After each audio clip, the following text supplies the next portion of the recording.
another king who invaded France. He wanted to be remembered as the king who had a significant impact on healthcare in England and a king who developed great park lands. But honestly, if you ask anyone about King Henry VIII, none of those would be the first thing out of their mouth. I promise you it won't be. King Henry VIII is mainly known for having 6 wives, and out of 6, he had 2, not 1, but 2 of them beheaded. Oh yes, oh yes. He also had the title of the Tyrant King and the title of the Rotting King. Yikes. I know, I'm already starting. Apologies. King Henry VIII was the King of England from 1509 to 1547. He liked to do everything in a big way, especially eating and drinking. Let me say that last part again. Especially eating and drinking and throwing parties. He was a very rich man and spent a lot of money. A lot. About $6 million a year just on parties and celebrations alone. But the king himself could be selfish and very, very cruel. He was impulsive and lost his temper very, very quickly. To anger the king in the 1500s was to risk your life, risk your neck, risk your head. You can pick any one of those. He had tens of thousands of his subjects put to death, including many brilliant men, simply because they did not agree with him. The king grew to believe that only God could tell him what to do. So, in other words, the king did whatever he wanted, whenever he wanted, and nobody could stop him because he was feared. Throughout his reign, the king did anything he wanted for the good and the bad of his country and people. This is the story of King Henry VIII. King Henry VIII is such a fascinating story to me on so many different levels. But going down this King Henry deep dive, I peeked into Queen Mary and Queen Elizabeth, and again, which were his children, and again, all just fascinating, especially knowing the challenges that they had to face back then. Double yikes. So for those who are interested in King Henry VIII's story, I suggest you watch the series The Tudors on Max or HBO Max, whatever HBO it's calling itself right now. But that was a hell of a series. In that series, some things are definitely dramatized for entertainment purposes, and if I'm being honest, there's really one thing that I did not like about the series, and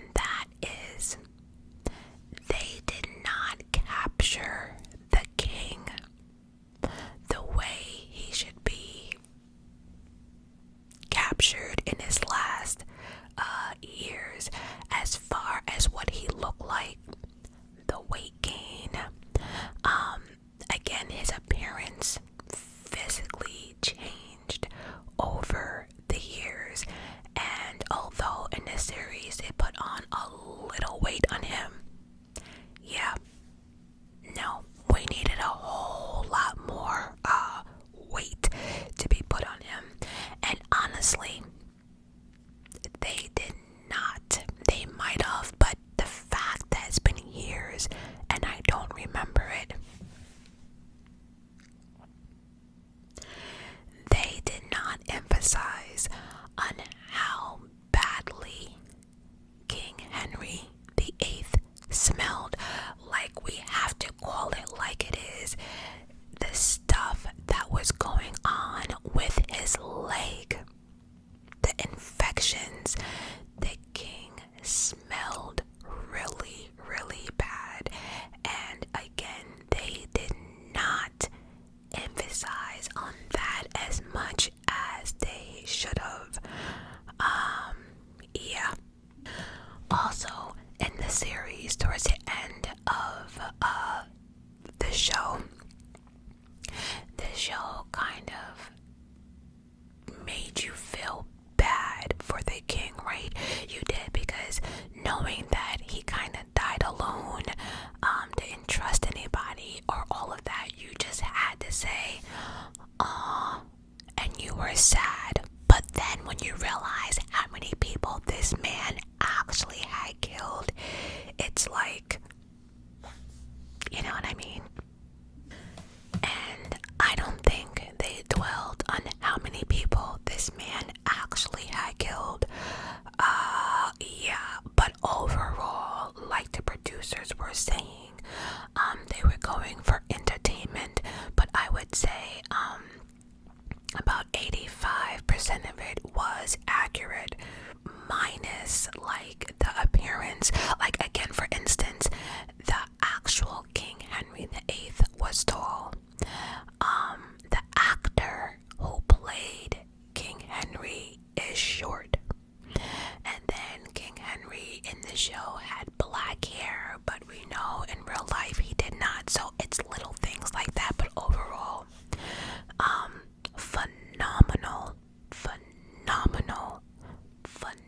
phenomenal series.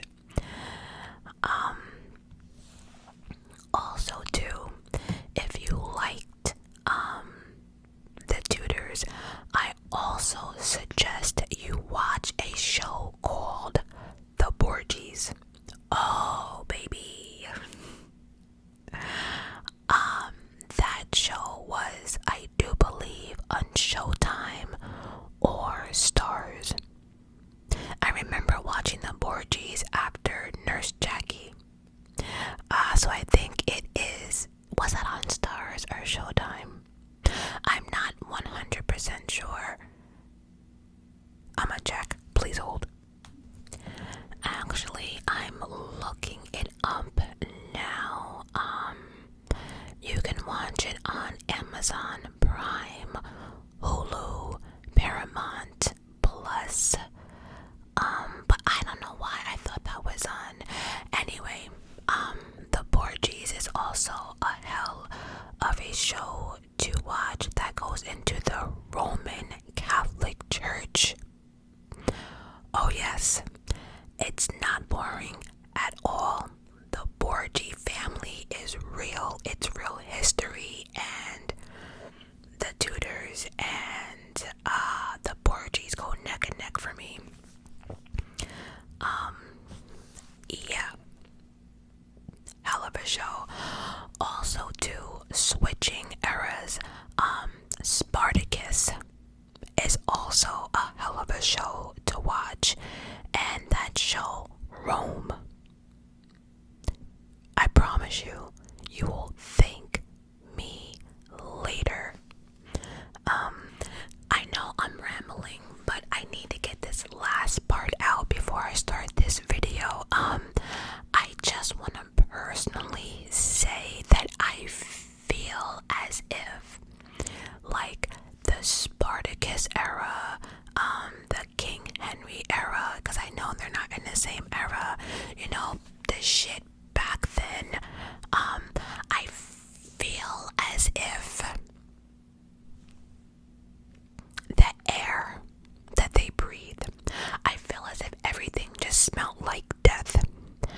just death. You know what I mean? Between, the hangings and leaving bodies there and beheading people and putting their head on spikes and shit so people in the street can see and be feared. You have body guts all over the place, blood here, and then, they weren't really into baths and stuff like that. They had stuff called the plague, bodies just in the corner, just decomposing. They're burning bodies. It's just a whole lot of.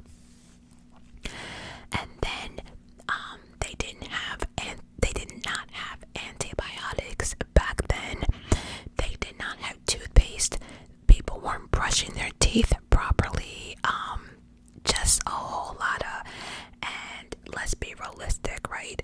They didn't have deodorant, and I highly doubt they had any, waxing or razors or any of that for hygiene. And then just doing a little quick deep dive, I found out, especially with the queens like Queen Elizabeth and Queen Mary, back then it was said that water carried bacteria, and water was a way of spreading diseases or getting you sick faster. I don't know. So people did not really like water or baths or, any of that stuff. And remember, the women had all that corsets and dresses and all. It just, again, between the body hygiene, the air smelling like death, outside smelling like death, it just, I don't know. It just a whole lot of, just one breath will probably knock you the fuck out in 2025. That's why back then is so fascinating for me, because it's like, what the shit they had to do. Oh. Anyway, I'm going to make this King Henry VIII story as simple as possible, because a whole lot happened during his reign, and it can become complicated, especially talking about the wars in the Catholic Church and all these people we have to name. So I really do want to stick with the main part of just King Henry himself. So for my true history buffs, just please understand that I want everyone to have a basic understanding of what's going on in this video. And I do believe that this is actually my first history video that I'm making, so I don't want it to be too complicated. And depending on the feedback from you guys on the video, my next video, I can change it up, I can get into more depth. I don't know, just let me know how you guys feel about how I did this video. If I got some things wrong, please correct me in the comments, because no, I was not there. No, I was not alive during King Henry VIII. No, I wasn't in his bed. For those people who, yeah, y'all know what I'm talking about. So just, please let me know. Also remember that dates are important.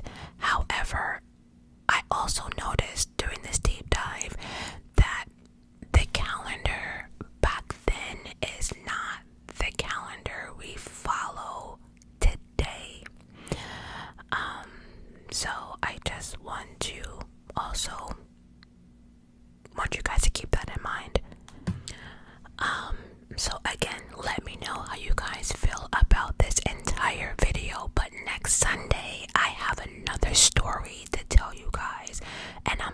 sure half of y'all never heard of it, because when I fell upon it, my history buffs, I was reading, the comments, and people who are really into history only either heard of this name or never heard of the story at all. So I thought it was fake, but when I googled, oh, it's not, it's what? I cannot wait to tell that story next week, because what? So look out for that. I have rambled enough, so without further ado, let's just get to part 1, the beginning. The year is 1491 when King Henry VIII was born, but we need a quick backstory. England had just come out of a 3-decade war, civil war, in which a bunch of Henrys, a bunch of Edwards, and one little Richard had a falling out over which royal house should rule. That war was called War of the Roses, from 1455 to 1485. The War of the Roses was a long series of violent battles in England between families and the cities of York and Lancaster. They fought over who should rule the kingdom. The York families symbolized with a white rose, and the Lancaster family symbolized a red rose.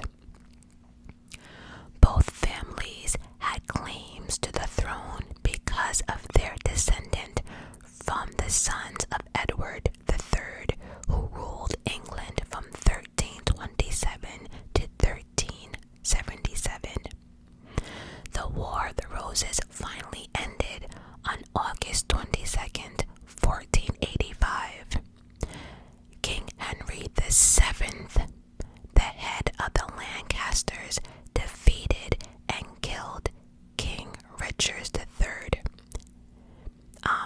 And so King Henry VII won, and boop, he's now the ruler. After his victory, King Henry VII married Elizabeth of York, King Richard's niece. Through his marriage, King Henry VII wanted to reunite the two families, and he did, and now his new dynasty was called the House of Tudors. The Tudors were a very religious Catholic family. The leaders of England had been Catholic for over 1,000 years. They followed the teaching of the Pope in Rome, who is the head of the Catholic Church. Hence why I told you guys after watching the Tudor series to go ahead and watch the Borgias. It has to do with the head of the Catholic Church. Again, thank me later. So the fact that they followed the teaching of the Pope in Rome, their subjects did as well. England was a Catholic country, and this is going to become very important throughout this entire story. So the Queen would bore her husband 7 children, 4 of whom survived infancy. Prince Arthur, Henry VIII, Margaret, who became Queen of Scotland, and then Mary, Queen of France, and subsequently became Queen of Duchess and Suffolk. Elizabeth, Edmund, and Catherine all infancy or the early childhood years. The man known to history as King Henry VIII of England was born on June 28, 1491 at Greenwich Palace, just outside of London. As the second son of his parents, Henry was never, ever expected to be king. Like, ever. He was basically like the backup plan, like the spare. Instead, that duty would fall on his older brother, the firstborn son, who was Arthur, the Prince of Wales. Now, Arthur, again, Prince of Wales, lived in his own private home/palace where he was being prepped to become the next king. So overall, Arthur is away and little Henry basically had a good childhood. He spent a large amount of his time around his mother and sisters and paternal grandmother, all of whom openly adored him. Many historians say that because he spent a lot of time with women, that over the years he veered towards being passionate and romantic. I do want to mention though that little Henry was very, very, very spoiled. He was the only boy in the nursery, and so, spoiled amongst all the females. Because of who little Henry was, he had the best tutors. Henry was bright and read a lot. He was taught by some of the smartest people in England. He studied astronomy, science, and math. He also had a passion for religion and maps. He also learned to speak many languages, including French, English, Latin, Greek, and Italian. Out of everything he learned, he came to adore and respect theology and Catholicism. He loved to play outside. He enjoyed tennis, horseback riding, archery, hunting.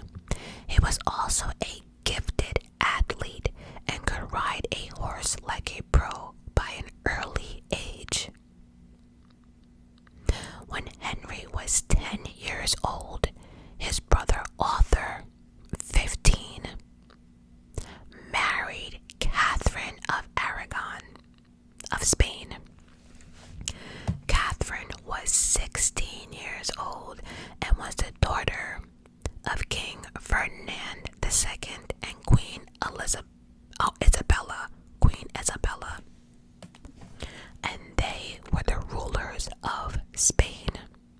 Spain was the most powerful country in Europe at the time. The marriage would unite these two royal families and establish an important alliance between their two countries.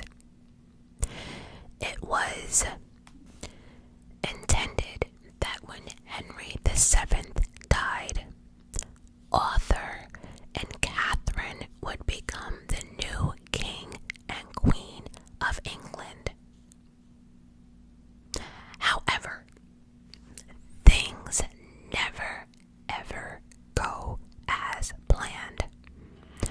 Arthur and Catherine were married for less than 6 months when Arthur became sick and died, possibly of tuberculosis or the mysterious sweating sickness. Historians have speculated that the sweating sickness was either a strain of the flu or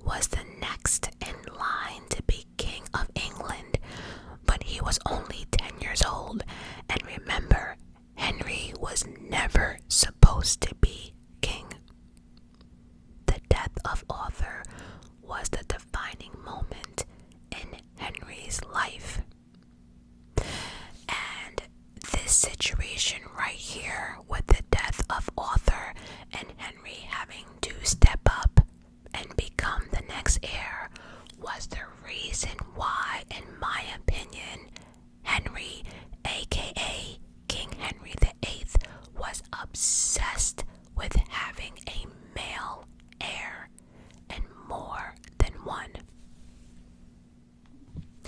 One major problem we had with the death of Arthur was the alliance with Spain. Remember Arthur and Catherine's marriage? That was the purpose of it. But don't you worry, don't you worry, King Henry VII had it all handled. He had an idea.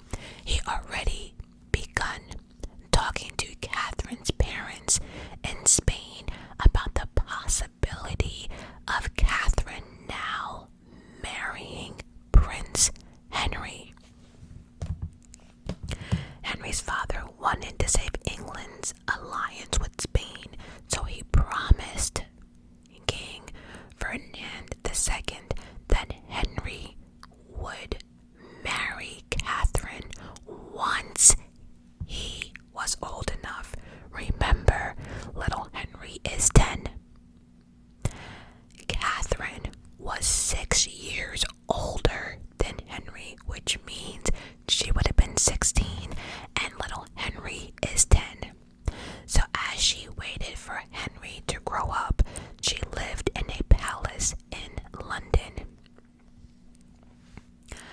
The biggest problem, though, with Henry and Catherine marrying situation is that England, like I mentioned in the beginning of this video, is a very, very religious country, and they followed the Catholic Church. And we all know the Catholic Church does not believe in divorce or anything like that. And so there was one major question that everybody was asking.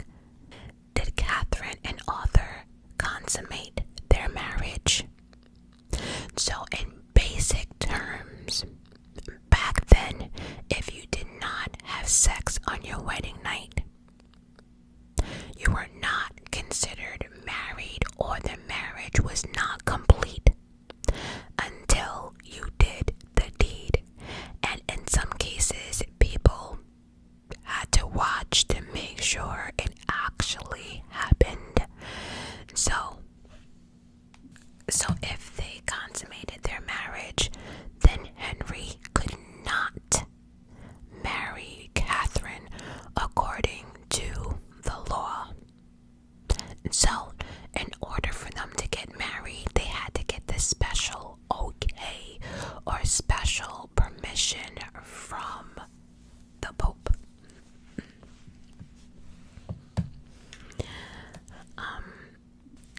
Now, as the back and forth and negotiations in regards to if Henry and Catherine can get married, during all of that, I do want to mention on February 11th, 1503, that Henry's mother died after giving birth to his sister Mary. So the king had lost his queen and his oldest son in the same year. At the age of 10, Henry is quickly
Jousting was a 16th century tournament sport.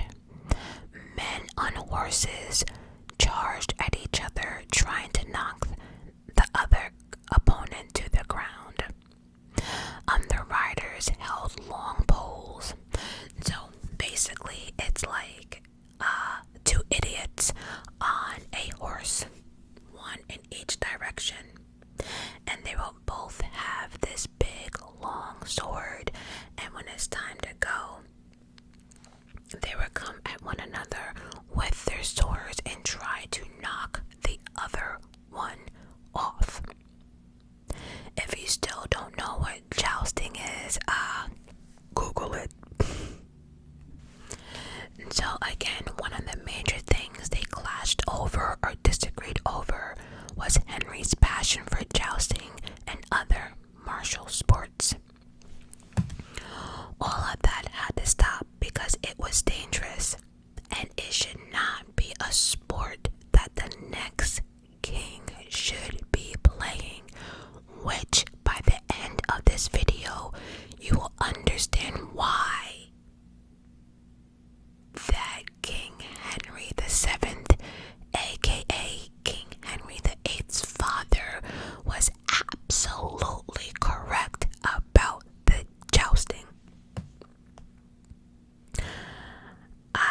Anyway, the deliberations about the proposed marriage between Catherine and Henry was still going on 7 years later. When Henry was 17 years old, his father grew sick, and on April 21st, 1509, King Henry VII died at the age of 52 years old. When his father died, the Prince of Wales was immediately proclaimed as the next king, aka King Henry VIII of England. So, young Henry was now a handsome young man. He was over 6 feet tall, strong and muscular. Back then, the typical height for a man was only 5'4". He also had a beautiful head of reddish gold hair. Now, when King Henry VII was alive, he was not a popular king. People thought he was greedy. They thought he imposed high taxes on people so he could have more riches for himself. He also went on a bit of a paranoia trip. He had to deal with a number of rebellions, and as he aged, he became more suspicious of the nobility around him. Were the people, or the royal people that were working with him, were they really true to the king, basically? So since he had this paranoia trip, to keep them in line, he began giving out huge fines for basically anything he did not like. If you blinked too long, a fine. If you skipped too much, fine. It was like he was giving fines giving them out left and right. And that's another way to collect money, and nobody was safe. Not the Duke, not the bishops, not even his own mother. Nobody was safe from his tyranny, and the nobility of England began to suffer. But I will say that many might not have agreed with King Henry VII's ways of doing things, but he did ultimately put the English in a better financial footing and was able to leave a significant amount of money to his son, King Henry VIII. So when King Henry VII died, there was actually a lot of celebration. The people were happy as fuck. There was hope for this new king. He was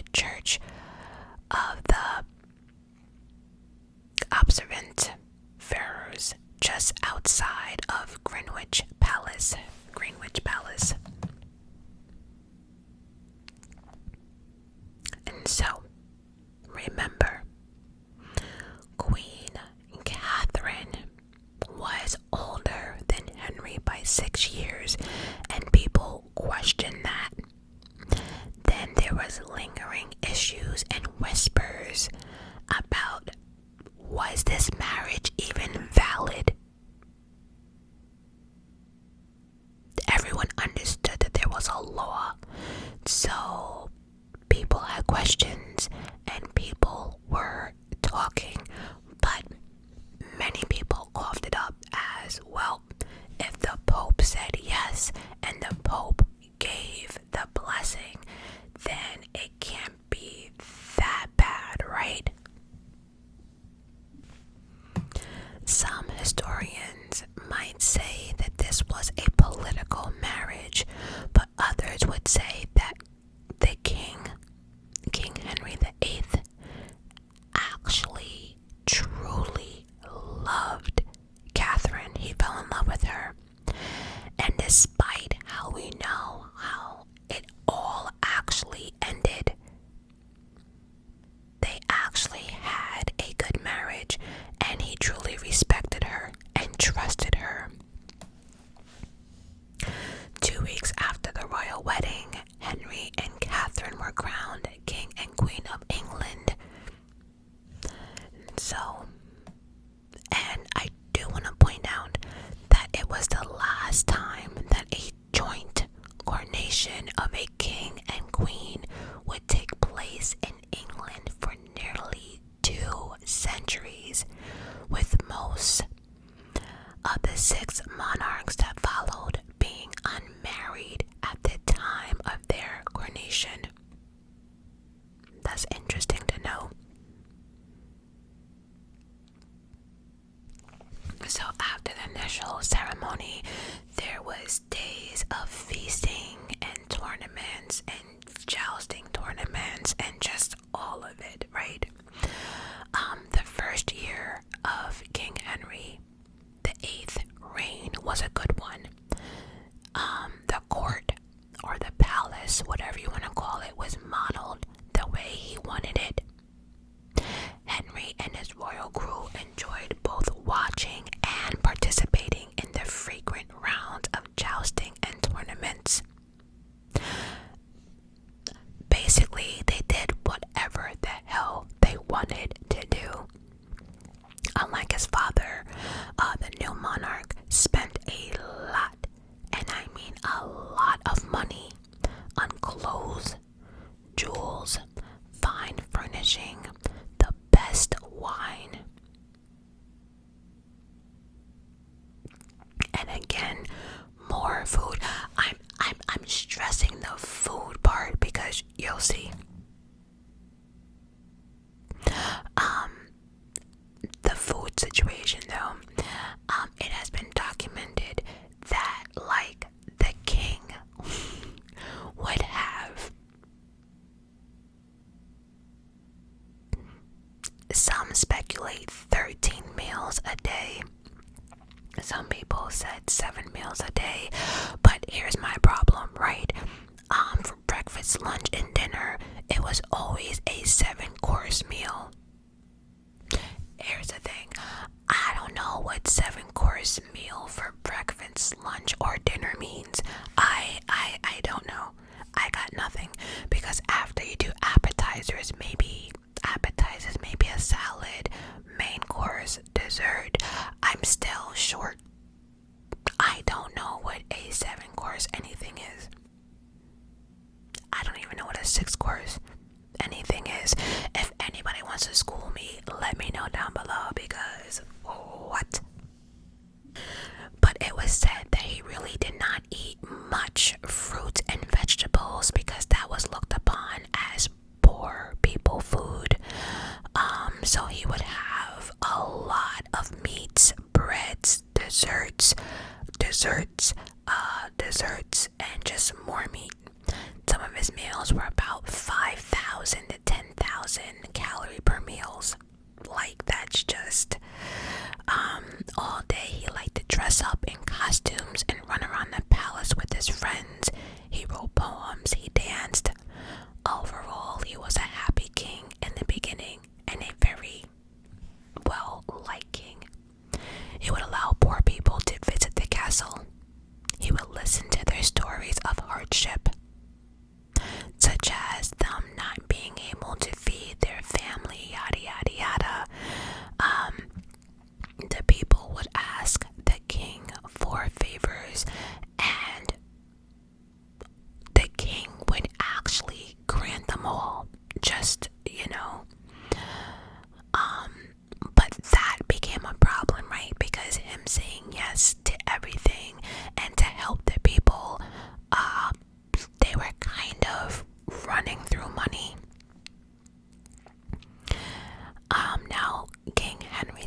council that he inherited from his father was not happy with all this money he was just throwing around, and they did try their hardest to keep the king in check and curb the king's spending, but as he got older, that was harder to control. They also advised him that he should not be participating in these jousting tournaments. Again, someone else telling him about the jousting. He did not listen. And there was one thing that the king really wanted to do, and the council was like, yeah, fuck no, is that he wanted to go to war with France. They were like, no, for one, they couldn't even afford it, and two, Henry wanted to go down in the history books as the one to defeat France. Like, how could King Henry be king and not even try to go to war with France, right? It was a no-brainer for him, but the council was like, yeah, nope, don't think so. By the way, the king also worked with, you're gonna hear me say this word,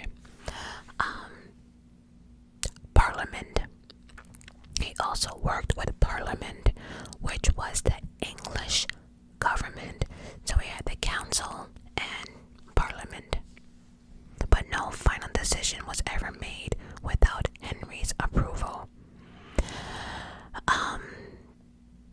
So I do want to mention too that King Henry VII, his father left him a fortune of about $478 million in today's money.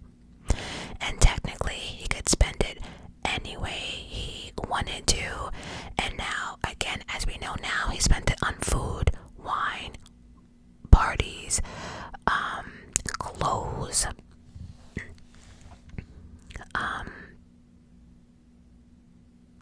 I do want to touch on this because he had the finest clothes. Everything was made of silk and velvet for himself and his queen. He also loved jewelry, noting that he had rings or jewels on every one of his fingers. He also wore a gold collar around his neck, which hung a diamond as big as a walnut.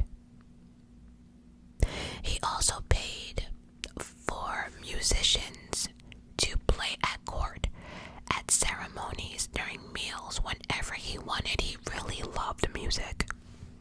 His pets also had the finer things in life.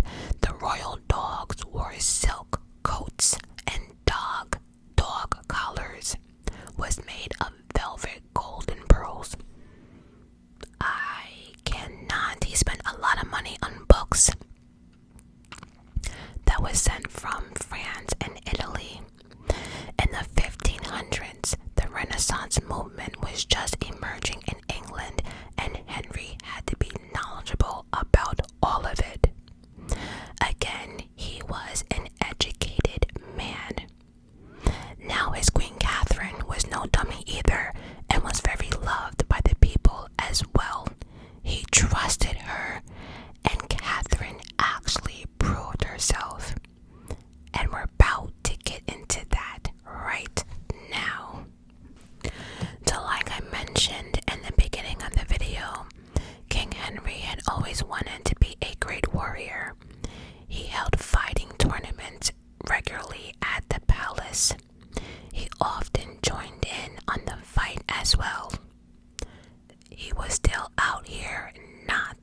was a high-ranking priest of the Roman Catholic Church and Henry's closest friend at court. Henry always valued the cardinal's advice and everything else, even his friendship. In June 1512, an army of 15,000 English troops were supposed to join the Spanish troops and attack France from the southwest. For this battle, Henry stayed home. But King Ferdinand II never ever sent Henry's army on the mission it was supposed to. He really just wanted the English troops to act as a shield while his army attacked. I think it's pronounced Navarre or Navarre, which was an independent nation between Spain and France. He left Henry's troops and moved northward without them. The English army was left stranded in Spain without enough supplies to survive. Many of the English soldiers died. After 4 months in Spain, the surviving soldiers came home without anything to show for their trip. As you can imagine, Henry was pissed because, again, he was eager to prove himself in battle. Then, later on, the Pope Julius, was at war with France and he needed some help. He offered the young king 100 Parmesan cheeses.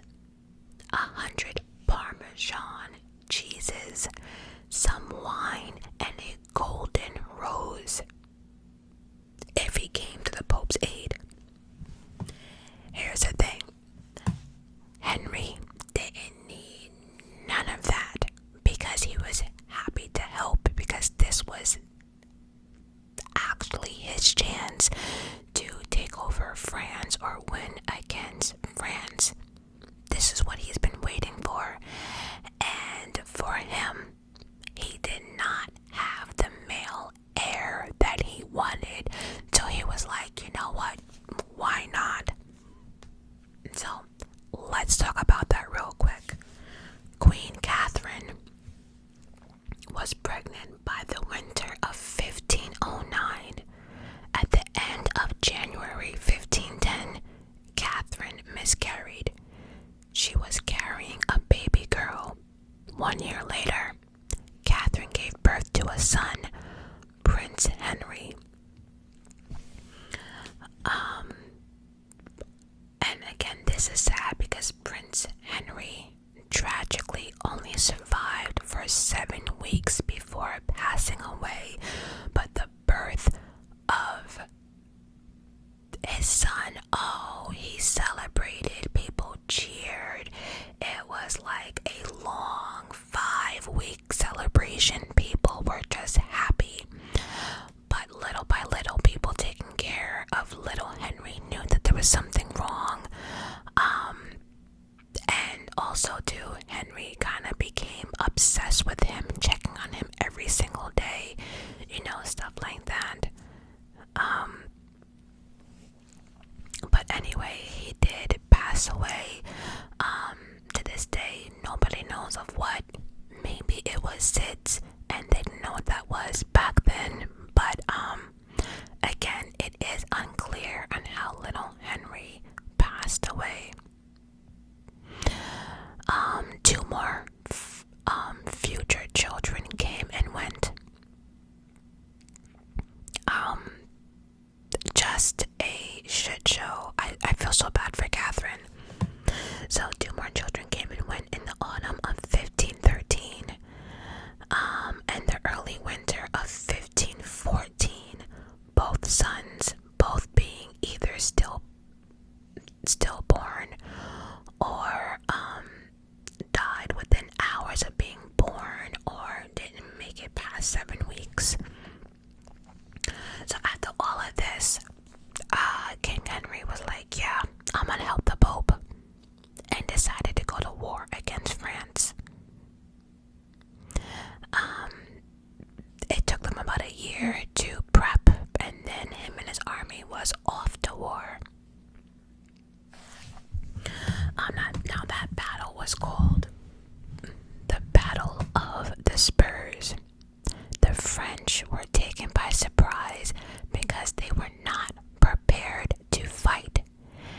since they were not prepared to fight, they fled in a panic. All that could be seen of them as they rode away were the spurs on their boots. King Henry won over France. And if you caught that Battle of the Spurs, all they saw was a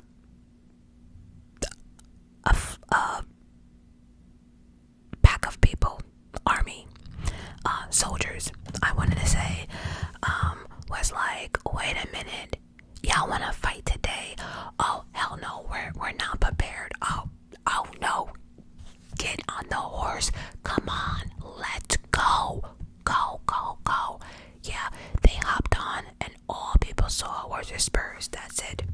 And they were trying to get the horses to go faster and faster. Get it? Battle of the Spurs. Anyway. But before Henry left for France, Henry had set up troops to defend northern England. He was afraid that his neighbor, Scotland, would take advantage of this time and attack England. And that's exactly what they did. Henry was right. But again, King Henry prepared himself and left his trusted Queen Catherine. And she stepped up. She led the army to victory. And of course, the English troops did their thing and again won the battle. After the battles were over, Henry took credit for both victories. Now, King Henry VIII's reputation as a tyrant king might lead some to believe that it was because Catherine failed to produce a male heir for England. So people were like, yeah, that's why he went crazy or whatever. But honestly, there's nothing that shows that. In fact, Henry and Catherine's marriage continued to be a warm and loving one for several years. Henry appeared to be both patient and understanding when it came to Catherine and her struggles in regards to, giving him a male heir. As a whole, we all have to understand that back in the 16th century, children dying at birth was a common thing. It was so common, more common than today, right?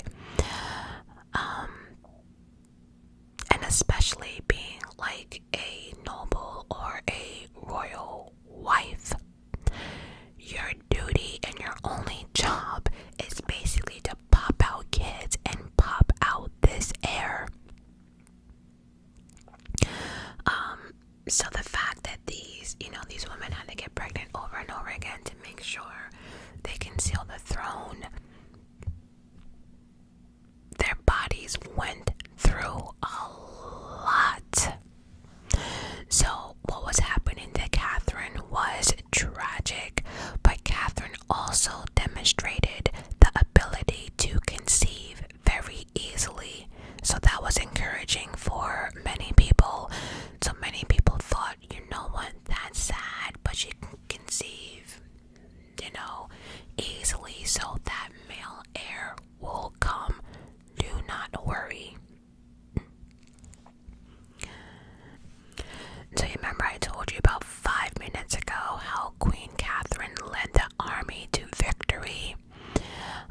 Well, she did that shit while she was pregnant. Oh, I heard that she was on the battlefield and them horses pregnant and all, right? Just giving out direction and giving out instructions and shit.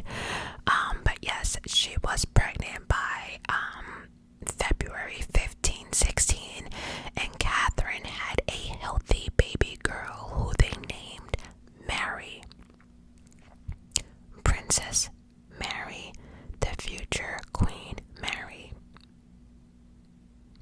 She would be the king and queen's only child to live beyond infancy adulthood.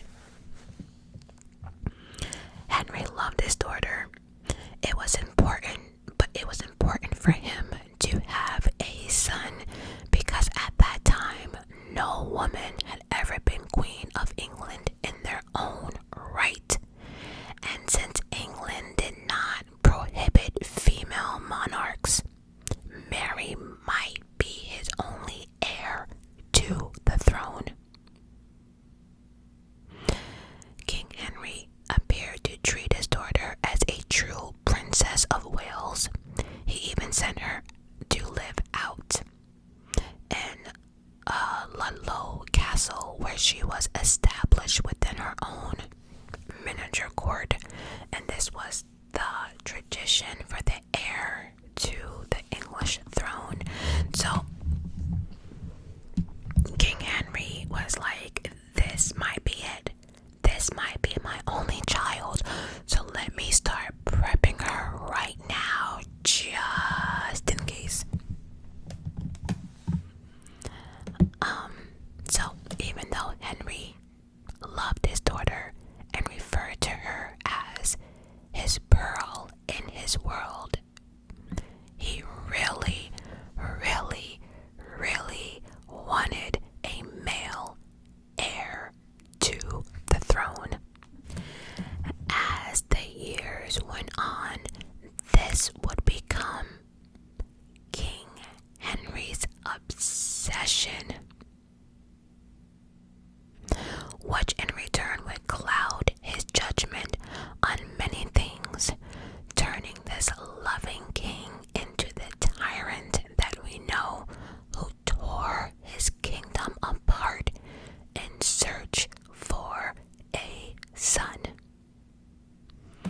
Now, we're in May 1517, and King Henry now is dealing with a new problem in his own country. Riots were erupting. Merchants from Italy and France had come to London to sell and trade their goods and ended up just staying.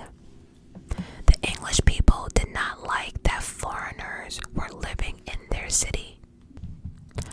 The English rioters destroyed the French and Italian merchants' home in retaliation. King Henry VIII, almost 26, was furious and frustrated and did not like the chaos that the riots had caused. He wanted peace and quiet on the streets and cities. The king had more than 400 English prisoners from the riot to be captured, arrested, and declared them all guilty of treason, meaning betraying their own country. Many of them were eventually pardoned and set free, but I think about 13 of them was kept behind just in case, right? Their bodies were displayed around London, and this was King Henry's way of saying, look what will happen to you if you disobey me. Look at this shit that I will do to you. Try me. And stuff like that worked. People were not out here messing with the king.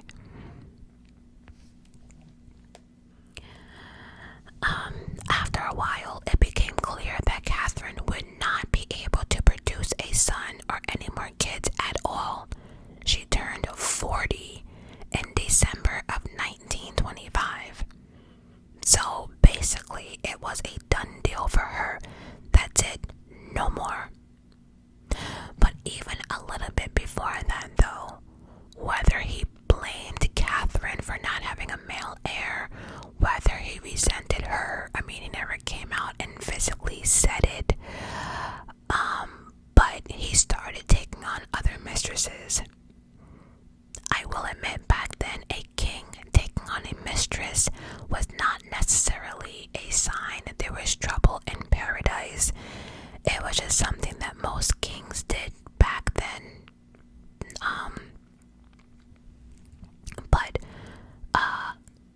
June 1519, one of the king's mistresses became pregnant, and her name was Elizabeth Blunt. A lady in waiting to the queen gave birth to Henry's son.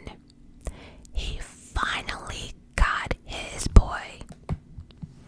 The king acknowledged the boy as his own child and even named him Henry Fitzroy after his father. And if you did not know, Fitzroy literally means son of the king. As you can imagine, King Henry was excited, but there was just one problem. One huge, major problem. Under the English law, he was considered a bastard child and could not be the next heir to the throne. So because Elizabeth Blunt was not married to the king, they would not acknowledge that child as legit or legitimate, whatever you want to call it, right? So he was considered, they use the term, a bastard child, basically a child out of wedlock. So because of that, Henry Fitzroy could not be the next king. But for Henry, this means that he was capable of producing a boy. Now again, I don't know if he blamed Catherine or not, but the moment he had that boy, he knew that in his mind anyway, it wasn't him. It wasn't him. And so this is where the real disconnect began between Catherine and Henry. Now, all the stress and stuff that was going on, the Cardinal Wolsey,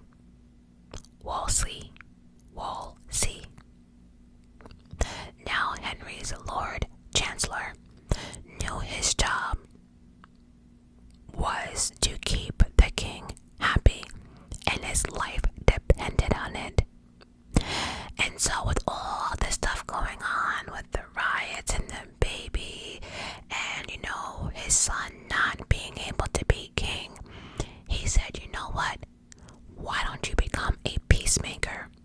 And the king was like, what do you mean? And the cardinal was like, we can have people love you again. And so the Field of the Cloth of Gold, a glamorous peace summit between England and France, was held. Basically one big party and everyone's supposed to be getting along. The two sides did agree to a peachy treaty, but like everything else, that did not last too long. And that was because of Holy Roman Emperor Charles V. Oh, Charles. Charles V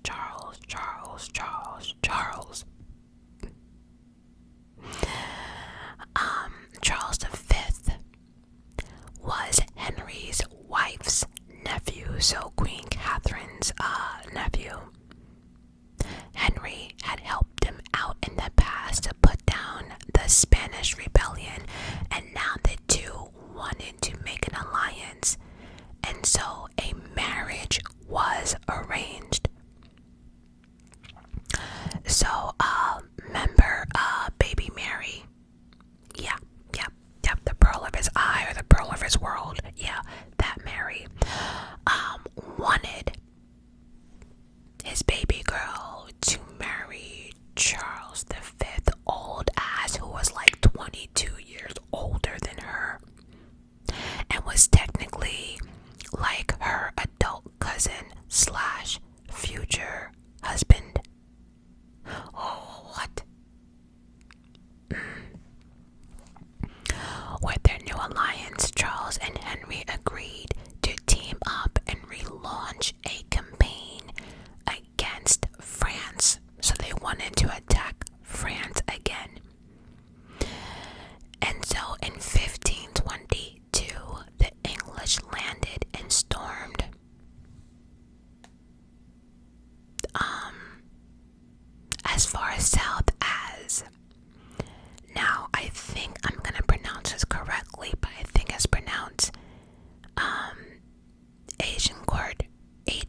will join next year.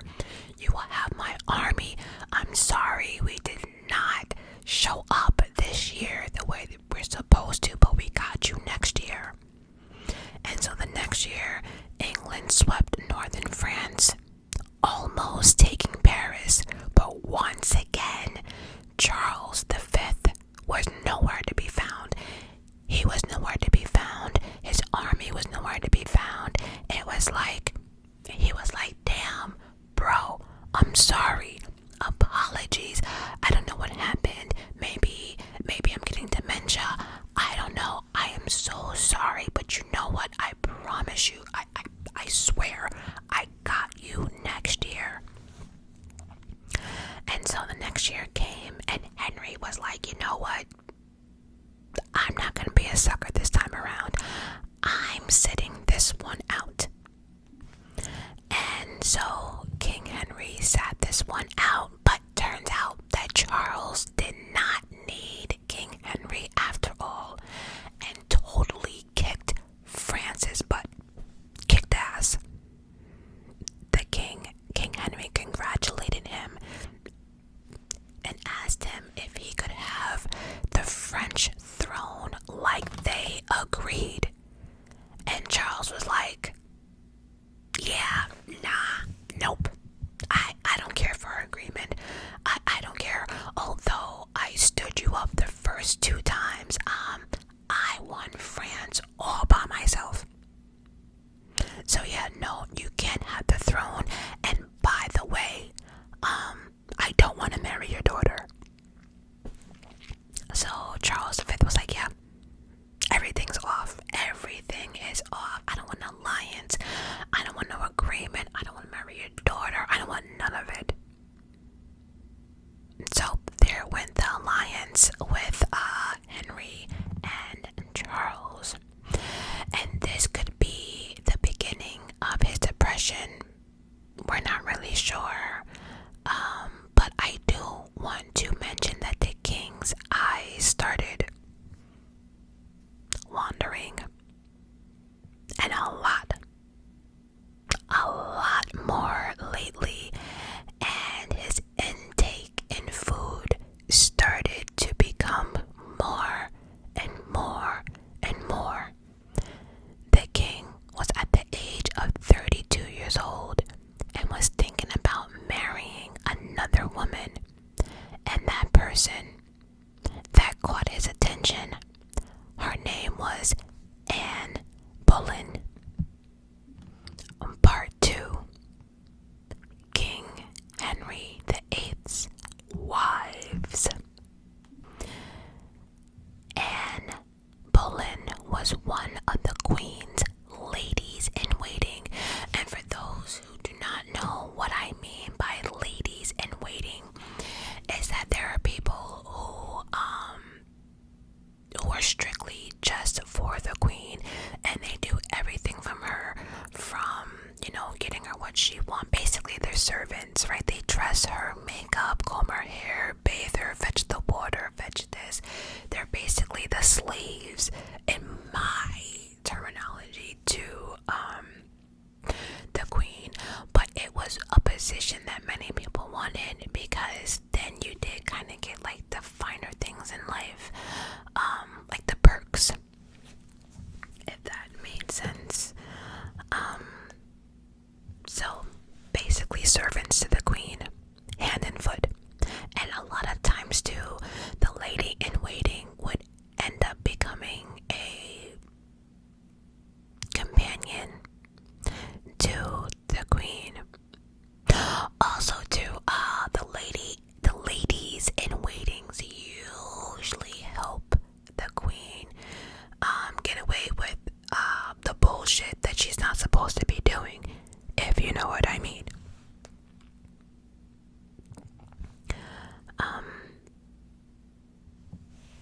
So now Henry had dozens of mistresses, including Anne's sister, but Anne did not want to be just Henry's side chick. She wanted to be his queen.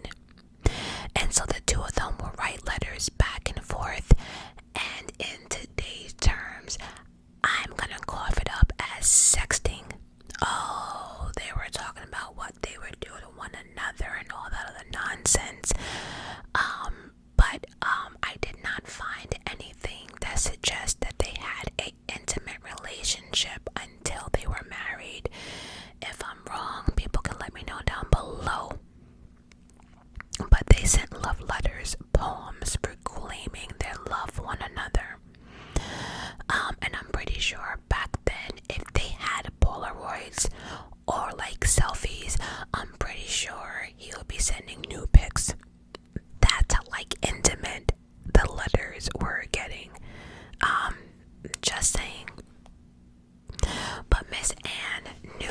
what she was doing and kept the king just at the right distance to drive him crazy, and just enough for him to fall in love with her and to figure out how she can become his next queen and get rid of his wife.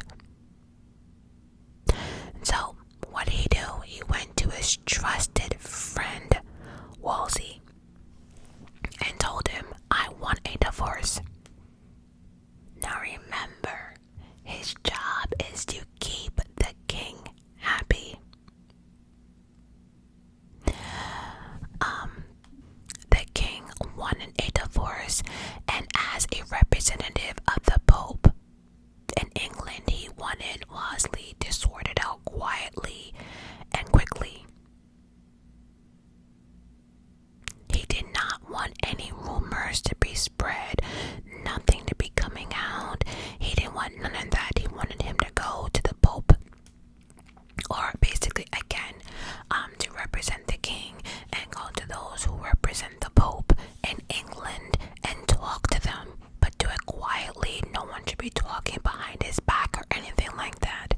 He wanted it done quickly and quietly. Didn't want to hear no rumors about scandals. So off he went to talk to the representatives of the Pope. But the European royals were not having it. They were like, the king wants a what? Oh, hell no. And in the king's shock and horror, after the European royals said no, the king was shocked that Wolsey deferred the case back to the Pope in Rome, the actual Pope, and to make matters worse. After all the war in Europe, the Pope was currently under the thumb of Charles V and basically had to do anything he told him to do. Now, because of this, everyone knew about Henry's divorce trial. It had become the talk of the town in European politics. But for Wolsey, this was a disaster. Again, his job was to keep the king happy. And guess what? The king was not happy. Either way, the divorce trial began. Now, Henry's defense rested upon a Bible verse that claimed that marrying your brother's widow would lead to childlessness. And Henry was certainly having a hard time getting that boy that he desperately wanted for the throne. He argued that the Pope had got it wrong when he allowed Henry to marry his brother's widow, aka Catherine, and that now divorce was the only solution for him to make an heir. That might have worked. You know, the king had them. That shit might have worked until the Pope and Charles acquired some letters from an unknown source. And in those letters that they read, again, both parties were expressing their love for one another, and they read what they wanted to do to each other. So now the Pope is like, oh wait, okay, so y'all had me at the brother shit, but now that we understand that you just want this divorce because you fell in love with somebody else, the answer is no. No divorce can be granted. Now, I do want to remind everyone that Catherine was also not for this. She was heartbroken that her husband was out here doing the most. So no, she did not want a divorce, and she was not for the bullshit. So now King Henry is pissed. He used to love the Pope and love what the Pope stood for, but now the Pope is standing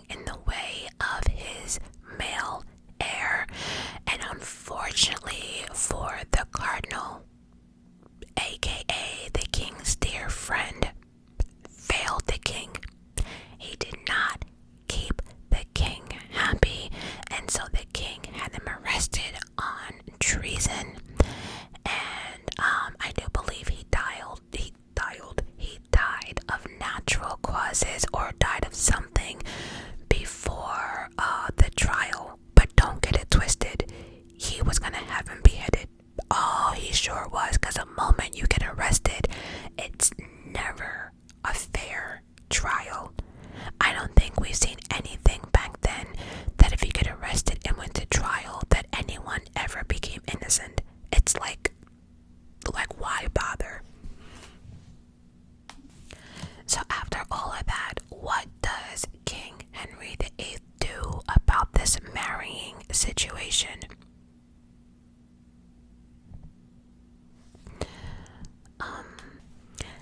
The king decided to talk to his council and parliament to grant him a new title that would be more important than the Pope. The council and the members of parliament feared the king and knew that the king could have them killed. And so they realized that they served the king and not the Pope. So they came up with a new title, Supreme Head of the Church of England. This required English citizens who were Catholic to break away from their Pope's teaching as well. So again, remember I told you that, they were a Catholic religious country. Well, now that the Pope made his own supreme church in England, all the citizens had to follow what the king believed, which means that they also too had to break away from their Catholic beliefs and their Pope's teaching. King Henry was now in charge of England as well as his new church, the Church of England. Around this time, other European countries were rebelling against the Catholic Church as well, but for different reasons than wanting a divorce. Again, I suggest you guys watch that show, The Borgies. It explains why everybody hated the Catholic Church. Just saying. Now that the king was the head of his own church, his council, and everything else, he granted his divorce from Catherine, and on January 25th, 1533, Henry married Anne Boleyn. Catherine was no longer queen, and again, I will say this, she did not want this. She did not agree with any of what was going on. And after he remarried the king, he sent Catherine off to live in a cold, damp castle for the rest of her life. Their daughter Mary was now 17, lived about 9 miles from Henry in a different palace. So not only did you get rid of your wife, you also got rid of your daughter.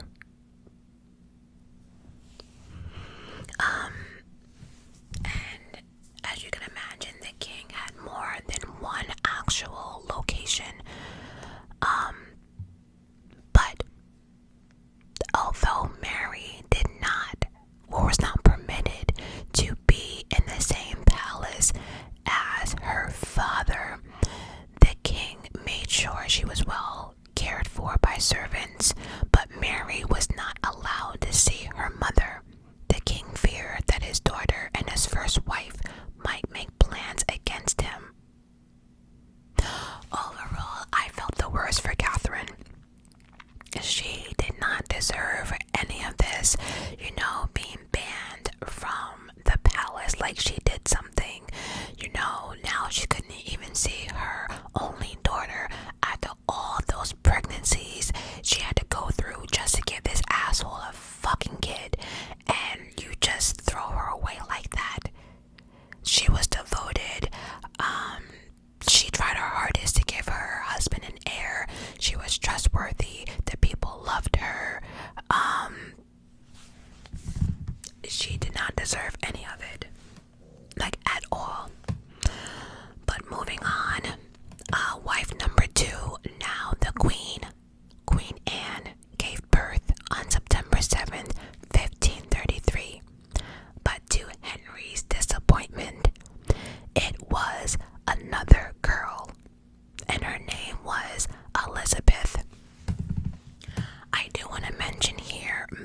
that stuff. So like all the children from the first wife, Queen Catherine, he made sure that none of them could have the throne.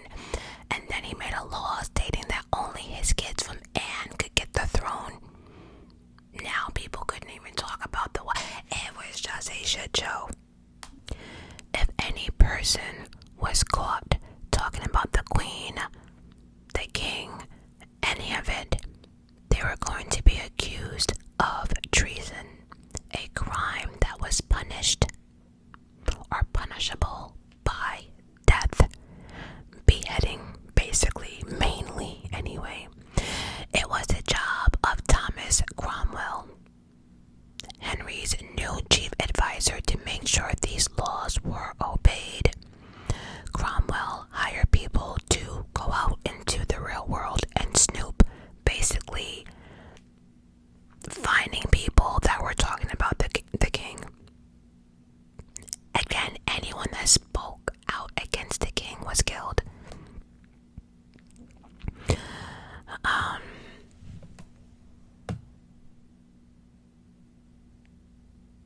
So yeah, we'll leave it at that.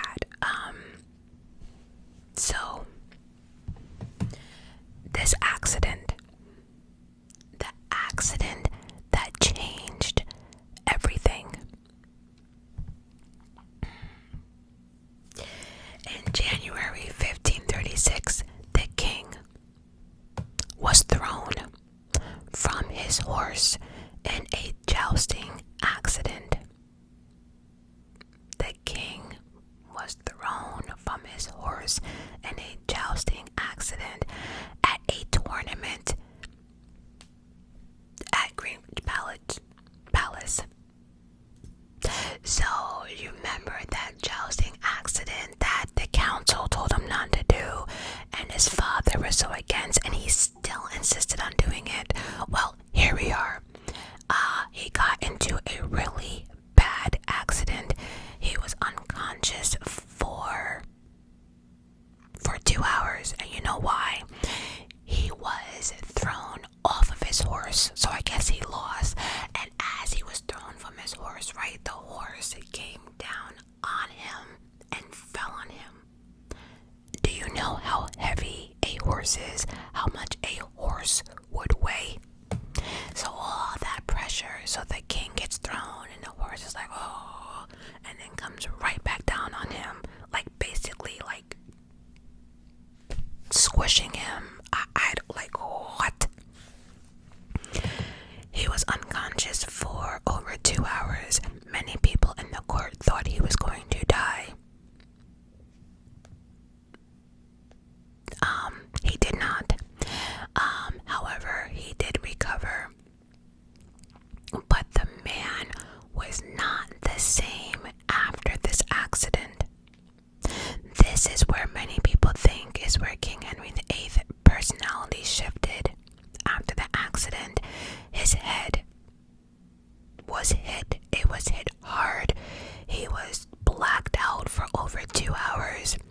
We know they did not have x-rays back then, but many people report in today's world that something altered when he hit his head.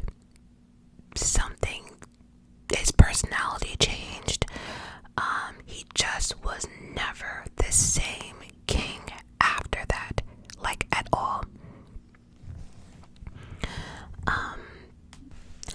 This happened when he was 44 years old, and because he hit his head really, really hard, he was constantly suffering from bad headaches. Now, this wound on his leg, depending on what you read or watch, some people say that he had a wound on his leg from a previous jousting accident, and the wound got reinfected. I'm gonna leave that all alone for now because I have a complete time slot just for King Henry's death, because that's something that needs to be separate on his own. So look down below for, more details into that. But overall, after this accident, his leg got injured and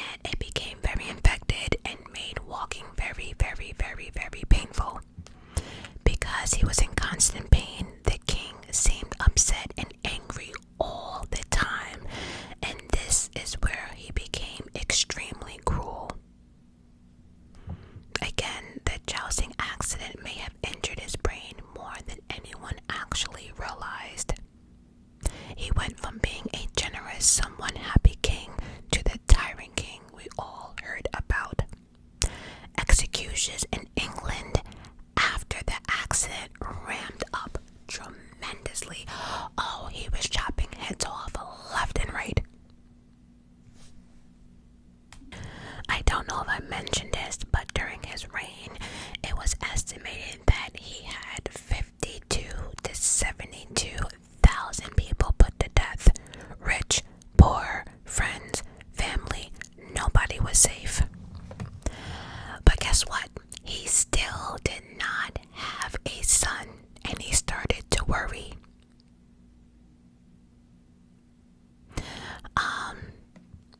Again, his depression was now getting more worse.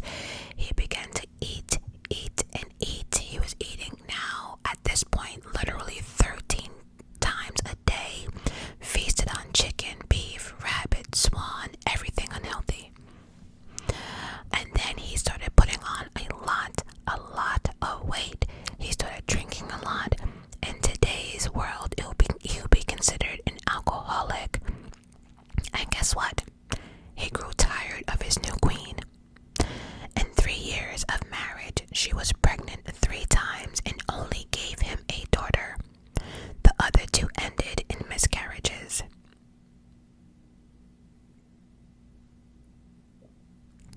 And now, depending on what you read or what documents or what channel you watch, but there have been talks that Miss Anne knew about the king's other mistresses and she wasn't feeling it, right? So it's allegedly that she started a rumor within the castle/palace that his manhood was a little,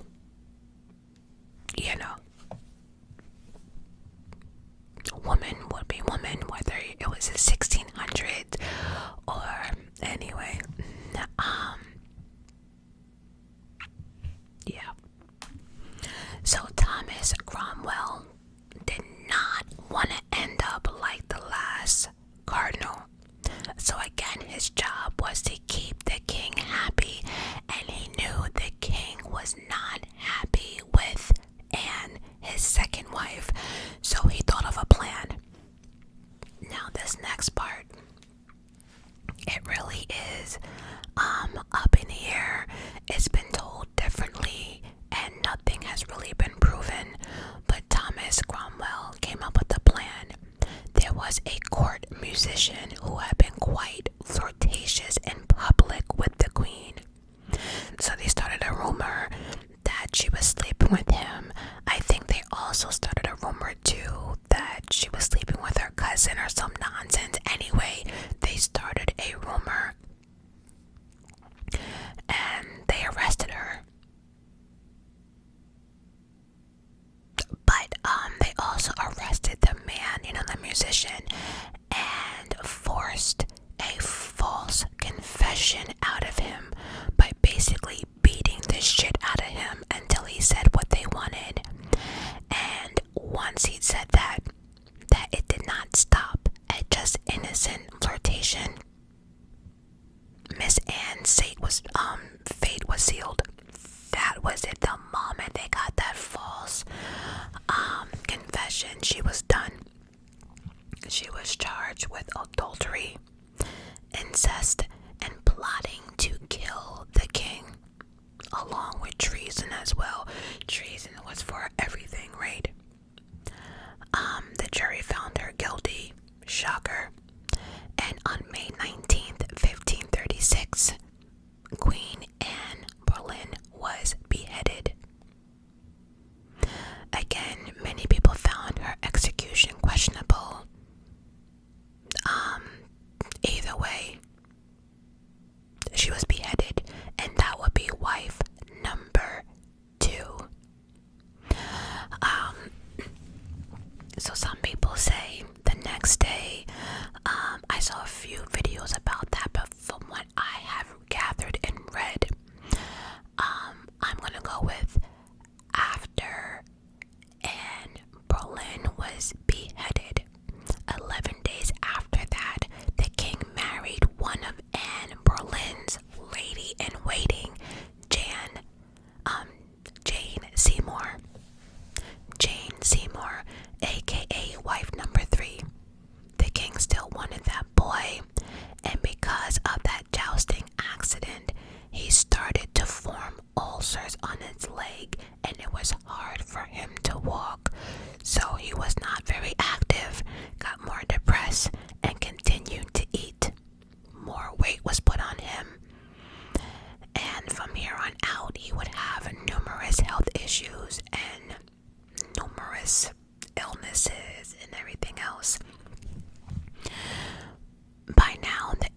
ulcers would ooze pus.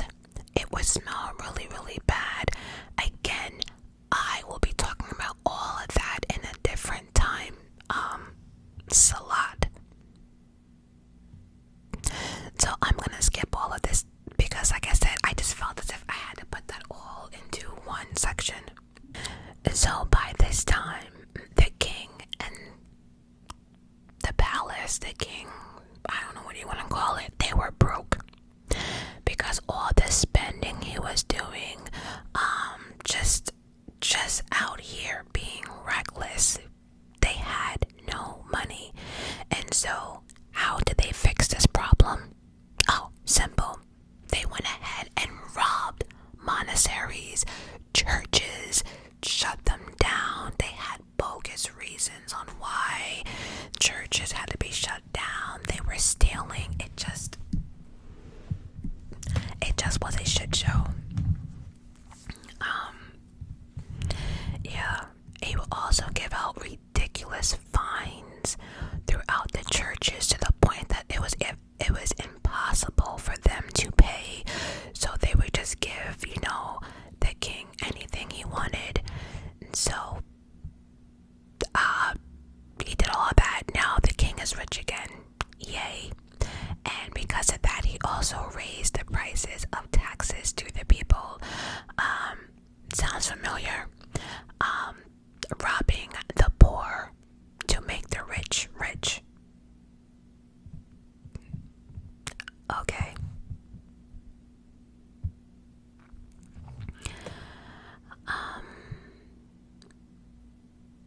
So I do want to mention too that the king did work hard at determining the theology of his new Church of England, because again, a lot of people were against it. But by him doing that, he did keep many Catholic traditions, while on the other hand embracing some reformist ideas, such as requiring the use of a new Bible, not in Latin, but in English, so everyone could read it. Anyway, in October 1537, the king finally got what he'd been waiting for, whatever. His wife Jane gave birth to a healthy baby boy, but that excitement soon turned into tragedy as Jane died days later from complications from giving birth. He mourned Jane. He really did. The woman that gave him a son. And he actually mourned her for about 2 years. And people say, was it true love? I don't know, but I think he cared for her a little bit more because she gave him a son. But he did mourn her for 2 years.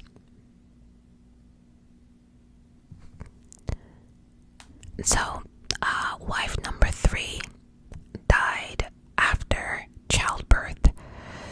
So the next woman number 4, would be arranged by Thomas Cromwell. And she was the sister of a powerful German duke. But here's the thing, at this moment, the king was just over life, in my opinion, and all he cared about was this woman pretty? And so remember, back then they didn't have iPhones and iPads to show people selfies and stuff like that. He couldn't hop on social media and see what she was looking like. There was no Polaroids back then or cameras, so all they had to base anything off was paintings that people would paint, so he was shown a painting of his next wife number 4, and he was excited. Now, by the way, her name was Anne of Cleves. Anne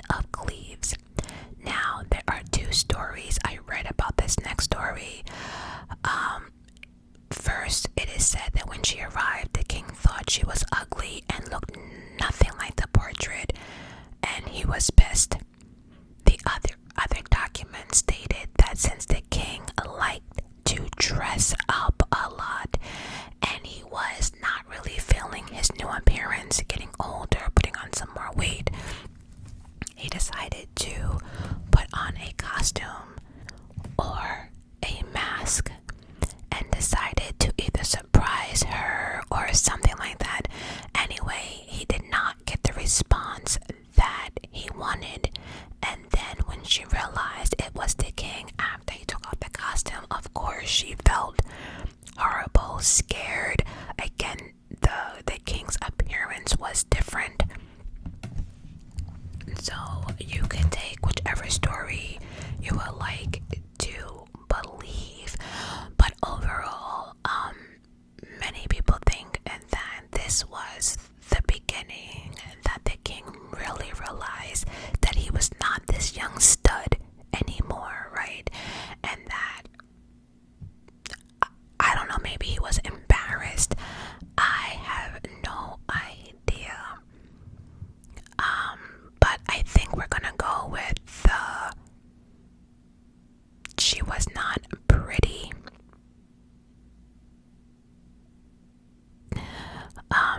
Because he actually had Thomas Cromwell arrested for treason for bringing him an ugly wife.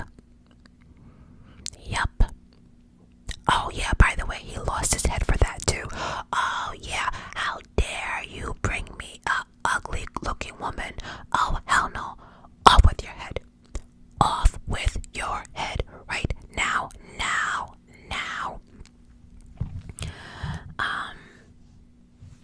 That's crazy though. The marriage was never consummated. Now that could be because he found her ugly. It could be because the king was now overweight. Maybe he couldn't get it up. Remember too, now he has the injury on his leg. It is leaking. It smells. It's just a whole lot going on. So yeah, they never had sex. Either way, they were divorced 6 months later. However, out of all the wives, she lucked out the best, because after the divorce, the king granted Anne a generous settlement that included the title the king's sister, because technically she did not do anything to him, but had the title as the king's sister, gave her a vast amount of properties. He was giving her an annual income, revenue from several estates, and the right to keep all of her belongings, jewelry, clothes, etc. So yeah, she got the best deal of it all. So that was king number 4. I'm sorry, that was queen number 4, or wife number 4. The king's 5th wife was Catherine Howard. She was the lady in waiting to Henry's 4th wife, Anne of Cleves. She was about 17 or 18. She married the king when he was 49 years old. She didn't want to, but saying no to the king was a death sentence. Now, I'm actually really torn between Miss Catherine here, because the marriage did not last long. Long story short, she was caught cheating, or have been rumored to have numerous affairs, including one with her own cousin, whose name was Thomas Culpeper. At one point, the king did not believe all of that, but then ended up finding a love letter that she was writing back and forth, and he got it. And he was embarrassed, he was upset, and so she was beheaded. Now again, I'm torn with Miss Anne because she was so young and she couldn't say no to the king. So whether she was in love or not, it really didn't matter. Again, she couldn't say no to the king. And then on the flip side, she was 17, 18. He was damn near 50. He was overweight. His leg was smelling like death. There was nothing here. And again, she loved somebody else. I don't know. But then on the flip side, you heard about the king. You heard how crazy it is. Why would you let yourself get caught? Like, every letter you had, that shit should have been burned. No, you want to tuck it away in your drawer or under your bed or pillow or some bullshit. So the king found out, and they tore up Miss Catherine's room, found all the stuff. She knew they were coming to arrest her. She tried to run. The guards caught her. She was screaming up and down the hallway corridors. This is important. She did not go quietly, but this is very important because of her death, many people claim that the ghost of Catherine is still within the walls, and people can still hear her screams and all that stuff.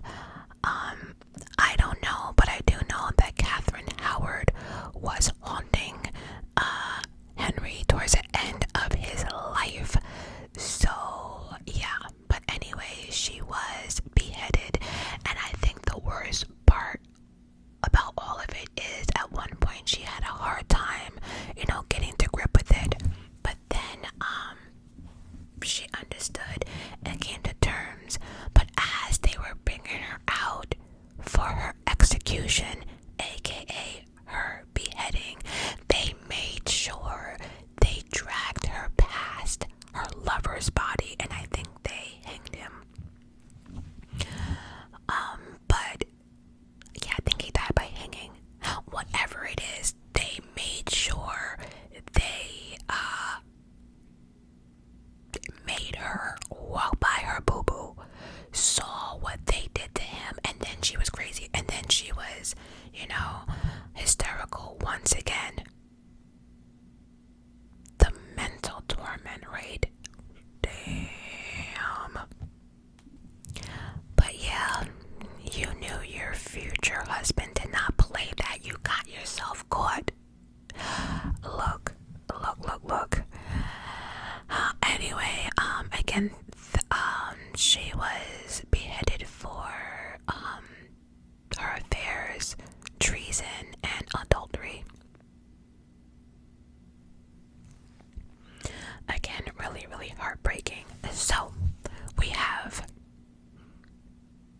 wife or queen number 1 divorced, wife and queen number 2 beheaded, wife and queen number 3 died during childbirth, queen and wife number 4 divorced because she was too ugly, wife and queen number 5 was beheaded. Henry's 6th and final wife was a daughter of a royal official by the name of Catherine Parr. They married in 1543. She cared for the king, but many people felt as if she was more of a nurse/caregiver than his actual wife. Years of excessive eating and drinking had made the king weigh almost 400 pounds. He was now 52 years of age, could barely walk, was carried everywhere he went. Servants carried him from room to room in a chair covered in gold, velvet, and silk.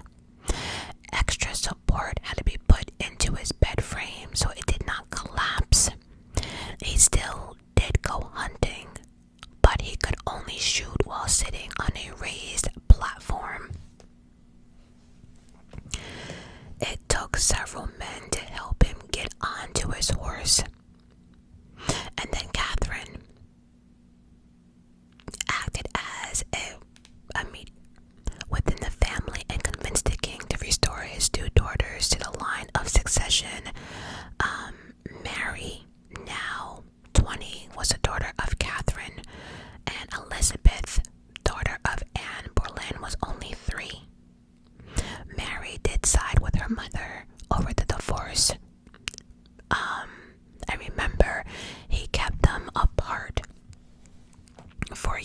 years. Catherine had already passed away. They never saw one another. And the king caved in, and Mary was invited back to the palace where she stayed. She stayed in the palace. But now Elizabeth, for some strange reason, the younger one, she was completely ignored. Like, she moved back too, but the king completely ignored her. It's like he didn't care.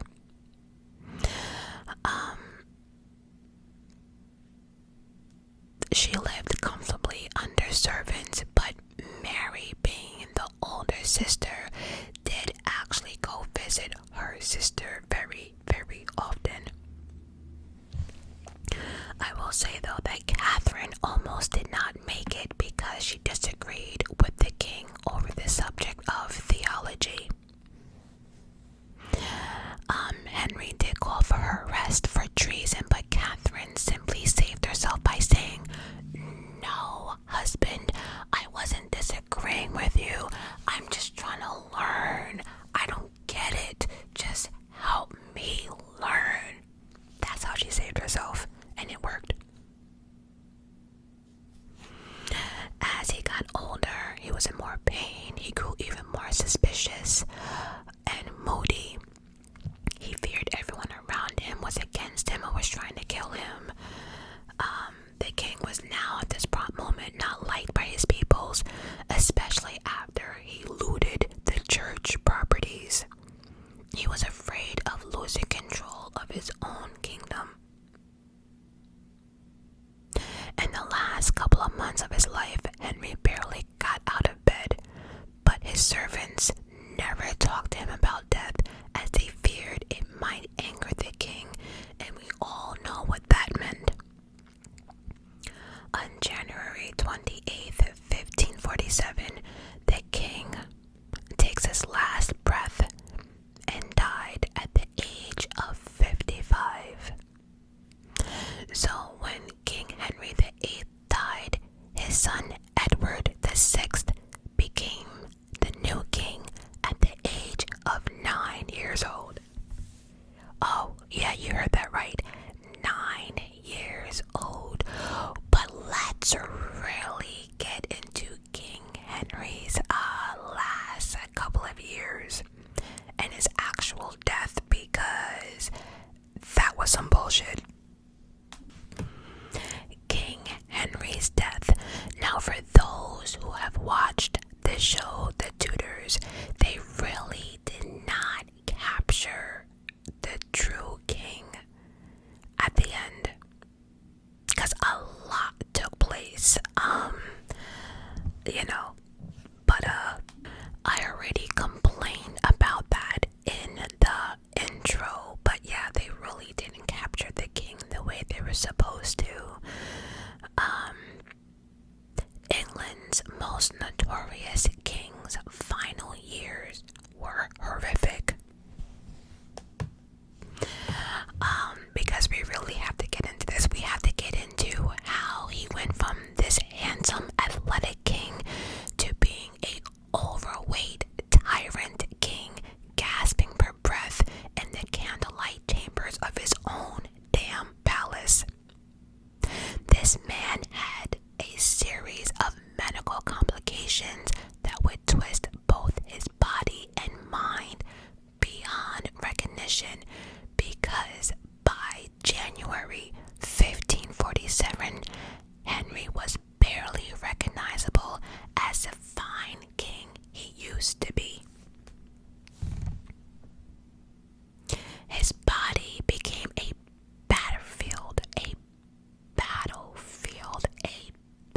I can't even say that word enough, battlefield of afflictions.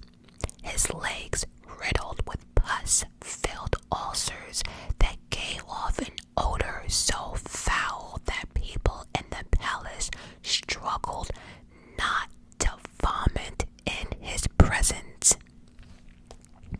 The king required mechanical devices to move his enormous body, with some suggesting that he was almost 400 pounds. His His face, which was once handsome, had grown distorted and bloated. His eyes sunk into his flesh that had taken on a sickly yellow color. And again, I want to emphasize on how bad this man smelled. And everyone had to go about their business like nothing was wrong. That's some shit. So how did we get here? Recap. January 1536, he participated in a jousting tournament at Green Palace. During this tournament, the king, about 44 years old, already started putting on the weight. Remember, between depression, eating all the time, some meals were like 500 calories, drinking all the time, took a heavy blow and was knocked off his horse, and his horse fell on top of him when he fell. Remember, a horse as heavy as hell. He hit his head. He was unconscious for 2 hours. Many thought he was dead, but he wasn't. Now, like I mentioned in the video earlier, many documents said that he had a leg injury from before. Others say he got the injury on his leg from this jousting accident. And then others say that he had been plagued by sores on his left leg, possibly due to his fashion choices, particularly wearing garters and skin-tight leggings. But I'm coughing it up too. It's probably a previous jousting accident that happened in 1527, because what I found about that accident was he actually needed surgery that was carried out by the physician Thomas Vickery.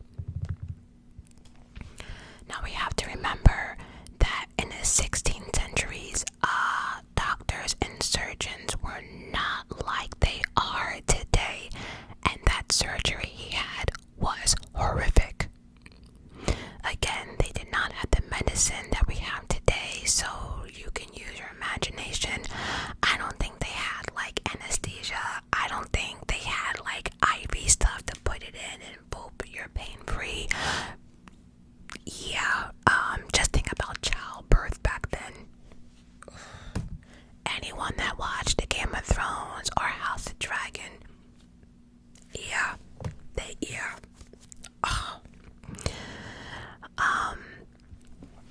but anyway, he recovered quickly. But the varicose ulcers remained on his leg for the rest of his life.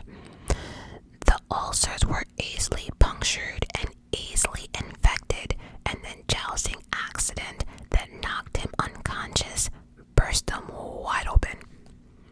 And unfortunately for the king, the ulcers also spread to his other leg. Modern historians believe the king suffered from type 2 diabetes, gout, and possibly, I think you pronounce it, osteomyelitis, which is a painful bone infection, right? Osteomyelitis. Again, a painful bone infection, which would explain the chronic agony in his leg. The king would eventually have to be carried around his kingdom. We already spoke about that, and the thing that they invented, right? I think there's a lot of pictures of the king like on a type of chair or throne, and they're like these wooden things that like the people like lifted to carry him. I'm probably making no sense.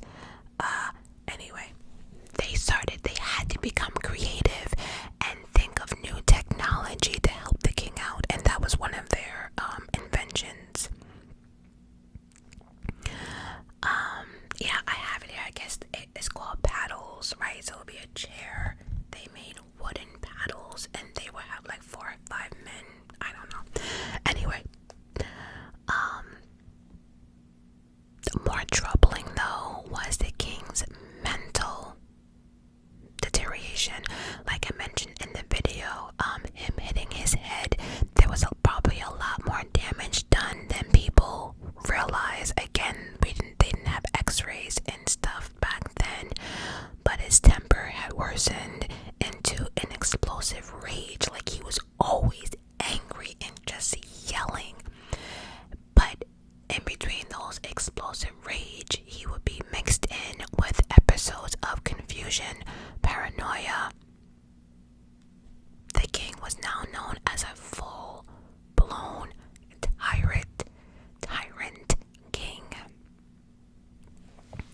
And because of his anger, we all know what happened to his second wife, Anne Boleyn. During that, he was in pain, angry, and listened to those around him. And like I mentioned in a video, many people thought, she was tried misfairly. I don't know.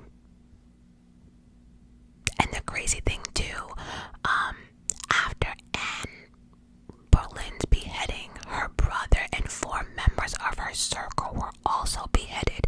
So yeah, after that accident, he was just pissed off.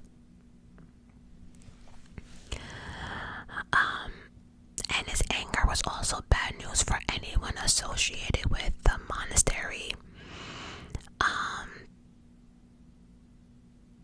Henry's rapid and ruthless destruction of English Catholicism left thousands of people ready to rebel. When that rebellion failed, Henry put at least 200 participants to death.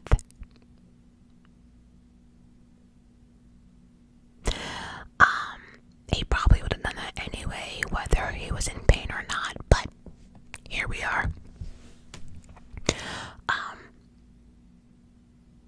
Yeah, he probably would have did that anyway, but the fact that he was in pain now, they stood no chance. And even as death was approaching, the politics of succession consumed the king, even taking on his 3rd wife. Mind messed up, leg messed up, smelling like death, and you out here still worrying about your male heir.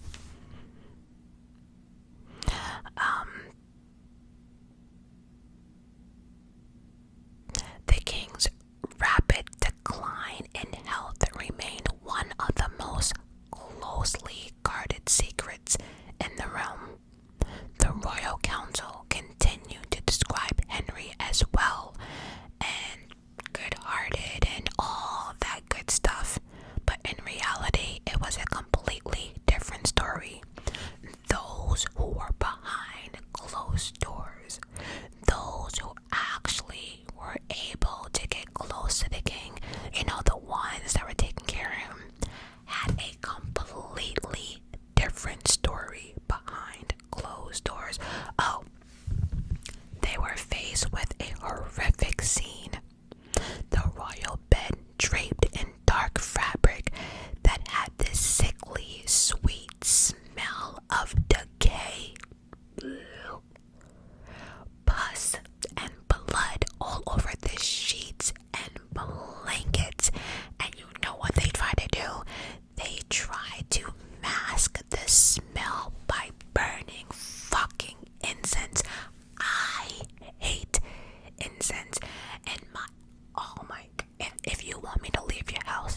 lot of prayers, nothing worked.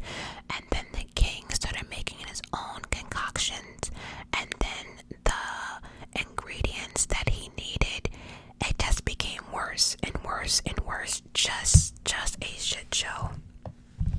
And then there was an application of opium, aka opiates, aka painkillers, which helped the king's pain, but further helped him, helped his clouded.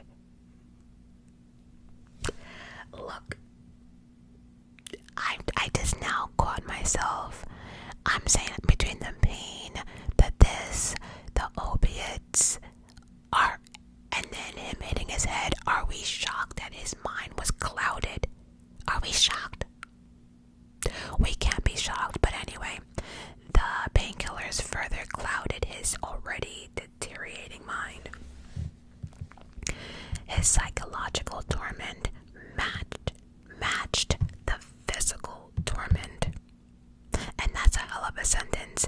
His psychological torment matched the physical torment. When I typed that out, I said to myself, that's a hell of a statement. That's just torture all around. Remember, the king had been the most feared man in England. Handsome, all of that stuff, and now found himself helpless against what would say the betrayal of his own flesh and body. Court records indicated increasingly erratic behavior, moments of near delirium, when he would ramble about the ghosts of executed rivals. He would call out for wives that have been long gone, calling out for wives he beheaded. Court records indicate that there have been rumors that the king was actually seeing the ghost of Catherine Howard. Remember the young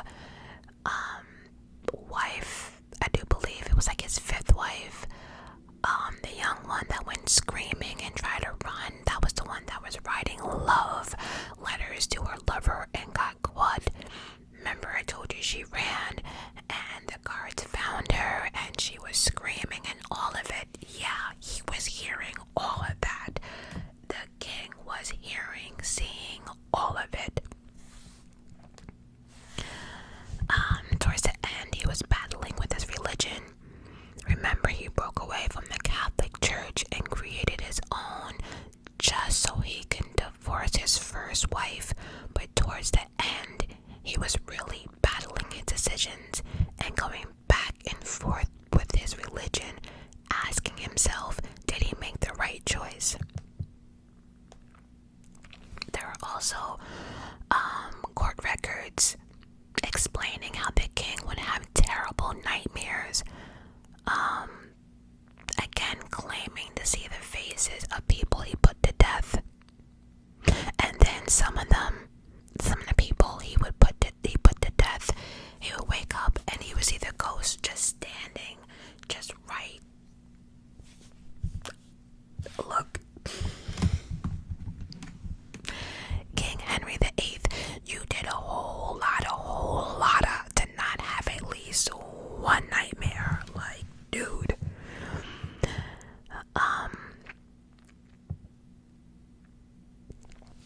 So, while all this was going on, there were many people fighting for power in his corner.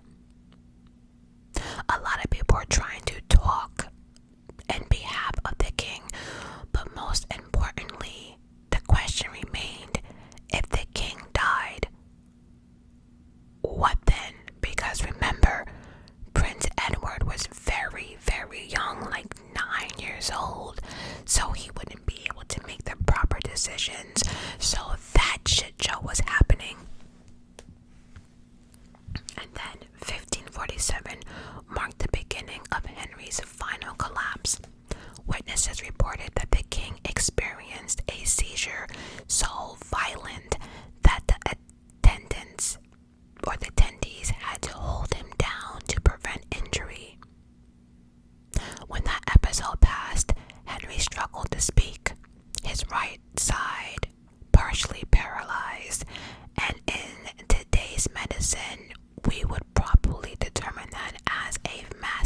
stroke. The physicians were deeply aware that if they did not do anything in their power to save the king, that they would probably be put to death. So they were not finished. They were frantically trying to work on the king. They would put hot irons to his skin and force concoctions down his throat. And by then too, he had all these ulcers that they would just pop holes in the ulcers, hoping that getting the pus and again the blood out would get the toxins out. Just think about all those bed sheets were just left there. The smell, I feel like throwing up right now. I'm not like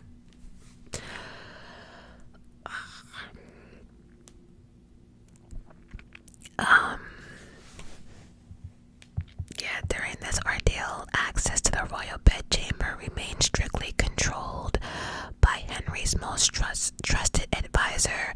Again, they did not want it getting out the king's true health condition, because they were afraid that other people would take this time and advantage to attack while the king was down. So they tried to keep this thing as secret as possible. Anyone that entered the chambers was sworn to secrecy, and we all know what would have happened if they leaked that information. So there was no snitching going on. Even Queen Catherine Parr, Henry's sixth wife and surviving wife, had to be kept at a distance during certain crucial periods or certain methods that they were trying to do to save her hubby. As the king drifted in and out of consciousness and he was getting closer to death, he was truly struggling with his religion. He actually became terrified of death, which is funny because the man who put between 50 something to 72,000 people to deaths, you executed 2 of your wives, and now that you're close to death and now you're scared. You even put like nobles and royals to death. According to one of the court diaries or documents, the king was heard mumbling prayers and begging for his forgiveness of things he did in his sleep. And it's crazy because now you're doing prayers, but you are the same person that threw away your religion, changed the religion, all to marry one woman because you wanted a male, a son, all of that. During the final days, as bodily function started failing, a team of servants worked in shifts to manage the task of cleaning and moving the king, who again, I must remind you, was over 400 pounds. That means people were lifting up rolls and you had to clean the smell of death out. Why did I throw this part in here? I want to go take a shower. Like now. The stench became so overwhelming that perfumed handkerchiefs became an essential accessory for anyone entering the royal chamber. The ulcers on his legs had grown so severe that bone reportedly was visible through the necrotic tissue. Do you know what necrotic tissue means? That's dying flesh. Again, the stench. Anytime the king lost consciousness, oh, everybody, despite it being winter, no one gave a fuck. The moment that he passed out, it was like, open the fucking windows, hurry up right now, because nobody would dare to do that while he was awake in fear of losing their head. Nobody would dare tell him about his diet, his eating habits, him putting on weight. No one would dare to do any of that. So the moment he knocked out,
things were held, all of it.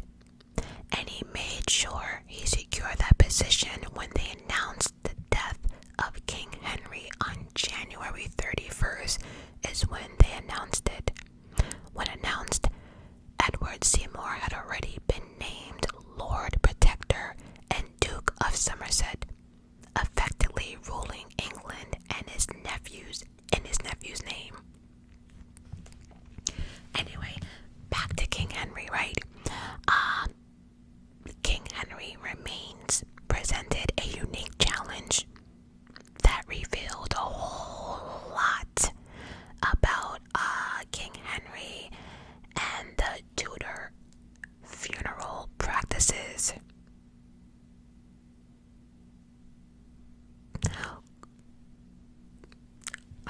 Court. Get it out, Majestic. Get it out. Court documents said that the king's corpse began decomposing with alarming speed, something they have never seen themselves, likely due to the advanced infection mixed with bacteria. Just yuck. I'm a germaphobe. This shit is making me uncomfortable. It's making me uncomfortable. It's making me uncomfortable. I don't like it. I don't like it. I don't. Back then they did have embalmers, so they worked frantically to prepare the body, removing internal organs and filling the cavities with fragrant herbs and preservatives.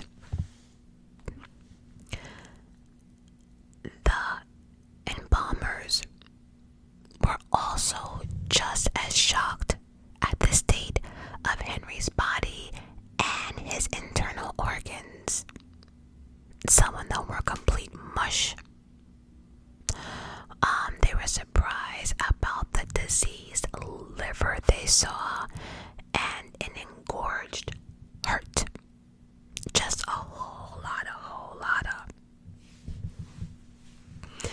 Now, the king's coffin required special construction to accommodate his enormous body weight. So he wouldn't fit in a normal coffin, so they literally had to build him a coffin for him, and they had to do that after he passed away because it would have been treason for people to start prepping for the king's funeral as he's alive. So everything had to work after he died. So they were like, he can't fit in a coffin. Well, I guess we gotta build him one. And that's what they had to do. And all this time, and think about it, they had to go get some supplies, materials, and it took time to build. And all that time, the king's body was just chilling. Now, I'm pretty sure they didn't have coolers and stuff or freezers like we did, but it was winter. But again, we all know that a body has to be in a certain temperature. So I'm pointing all of this out for the next part of. Yeah, they also had to build a strong wagon that could pull the coffin, the new coffin now, and the body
beside his ex-wife Jane, the only wife who gave him a son.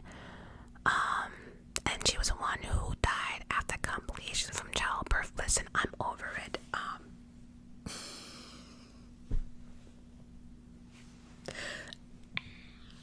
Yeah, no. So this is the bonus part.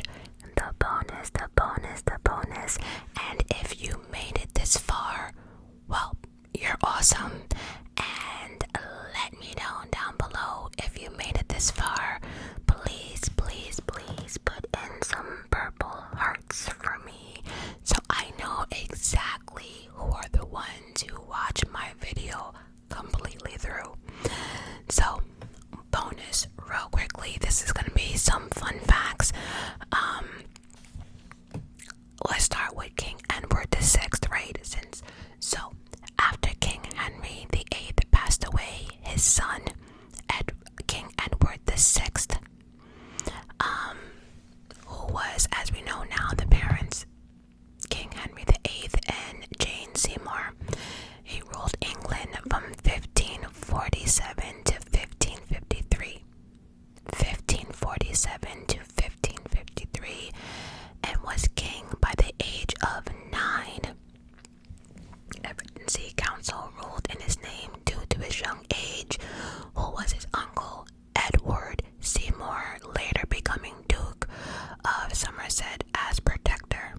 He died at the age of 15, which would have been 5 years after the death of his father. And if I'm being honest, from what I picked at, he also did not have the greatest death either. He suffered and died most likely due to tuberculosis. But other things also happened as well. But I did not do a complete deep dive, but I did get a little bit of information, and I'm not sure what I believe or not believe, but some people say it was on the path to anyone watched Game of Thrones, you remember that King Joffrey? I'm gonna leave it at that. I don't know how much that's true. I didn't verify that, but some people say he was on the path to becoming a Joffrey. Now I do know though that he had a lot of people in his ear. He was young, and a lot of people wanted things to be done their way. So I do know he had a lot of toxic people in his ear. So I can't debunk the whole Joffrey thing, but before his death, he named his cousin Lady Jane Grey as his heir, attempting to prevent his Catholic half-sister Mary from taking the throne and reversing his religious reforms. But we all know how that turned out, because when he passed away, his half-sister Mary did become queen. Now Queen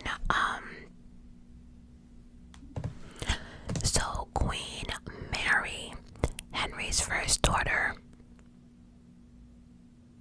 became queen.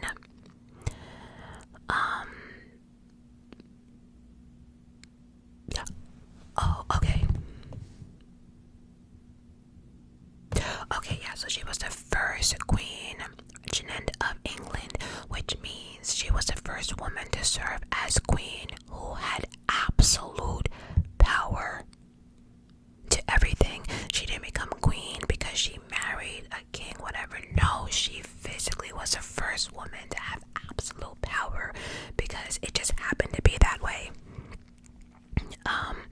So she was known as Mary Tudor, Queen of England and Ireland from 1553 to 1558. We know that she was the daughter of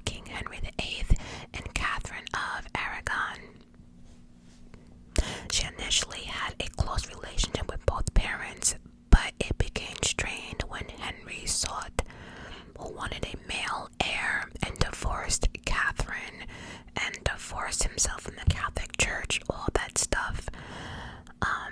After Henry's annulment from Catherine, Mary was declared illegitimate, or aka a bastard child, and stripped of all her titles of princess. She was later reinstated in the line of succession.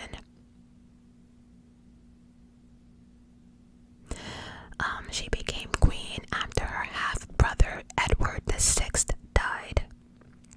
Mary was a devoted Catholic and sought to restore English to Catholicism.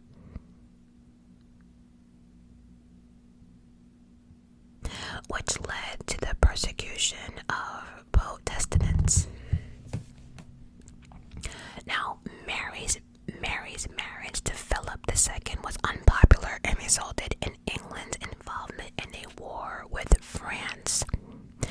Mary died in November 1558, likely from ovarian or uterine cancer. Without an heir of her own, her half-sister Elizabeth took the throne. So this would make Queen Mary only queen for 5 years. So just like her half-brother, he didn't last long either. Now, Queen Elizabeth I, daughter of Henry VIII and Anne Boleyn, she ruled England from 1558 to 1603. She lasted longer than her mommy, daddy, and siblings, okay? She was also declared a illegitimate or a bastard after her mother's execution, but was later restored to the line of succession as well. Her reign saw the establishment of the Church of England and the defeat of the Spanish Armada. She was 2 years old when her mother was executed. Despite challenging childhood, Elizabeth received a good education, learning to speak and read 6 languages. She reestablished the Protestant Church of England, a key policy in her reign. Elizabeth famously never married, earning the nickname the Virgin Queen. Elizabeth's reign is often considered a golden age, and she remains one of England's most celebrated monarchs. Now, Queen Elizabeth I died of what is believed to be a combination of factors, including blood poisoning, possibly from lead-based makeup, and a general decline in health. She also suffered from depression and refused to eat or rest properly in her final days. And the depression came on following the deaths of close friends, which again also contributed to her physical decline. Again, she refused to eat or sleep, and she also even refused to have her coronation ring removed, which had grown into her flesh on her fingers. So the skin around the ring just grew into it, so it was kind of like embedded in her skin. Some historians may suggest that she had some type of strep infection, possibly in her tonsils, may have played a role in her death. She died on March 24th, 1603 at the age of 69, and she was queen for 44